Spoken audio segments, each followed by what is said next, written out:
കേരളത്തിൽ വളരെ സുലഭമായി ലഭിക്കുന്നതും ഏറ്റവും വില കുറഞ്ഞതുമായിട്ടുള്ള ഒരു വസ്തുവാണ് ചകിരിച്ചോറ്. എൻ്റെ മുമ്പിൽ കിടക്കുന്നത് ചകിരിച്ചോറാണ്. ഈ ചകിരിച്ചോറ് മീഡിയത്തിലെ ഒരു പ്രധാന ഘടകമാണ്.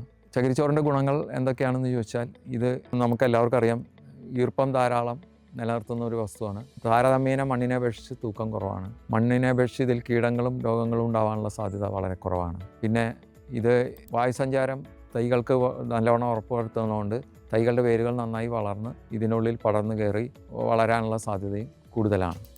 എന്നാൽ ചകിരിച്ചോറിന് ചില ദൂഷ്യവശങ്ങളുണ്ട്. ഒന്ന്, ഇതിൽ കറ അടങ്ങിയിട്ടുണ്ട്. ഇതിലെ കറ നമ്മൾ വാഷ് ചെയ്ത് കളയണം. ഈ കറ വളർന്നു വരുന്ന തൈകൾക്ക് ദോഷകരമാണ്. തൈകളുടെ വളർച്ചയെ അത് കാര്യമായിട്ട് ബാധിക്കും. അപ്പോൾ അതിനായിട്ട് നല്ലോണം വാഷ് ചെയ്ത് കറ കളഞ്ഞിരിക്കണം. കറ കളഞ്ഞ് ഇതിൻ്റെ pHഉം ECയും നമ്മൾ ടെസ്റ്റ് ചെയ്യും.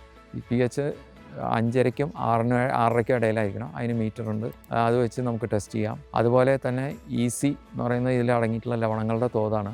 അത് 1-ൽ താഴെ ആയിരിക്കണം അതിൻ്റെ റീഡിങ്. അപ്പോൾ ഇത് കൂടുതലാണെങ്കിൽ നമ്മൾ കൂടുതൽ പ്രാവശ്യം വാഷ് ചെയ്യേണ്ടി വരും. pH കുറവാണെങ്കിൽ നമുക്കത് കൂട്ടാനായിട്ട് കുമ്മായം നീറ്റിയതിൻ്റെ തെളിവെള്ളം ഉപയോഗിച്ച് കൊടുത്താൽ മതി.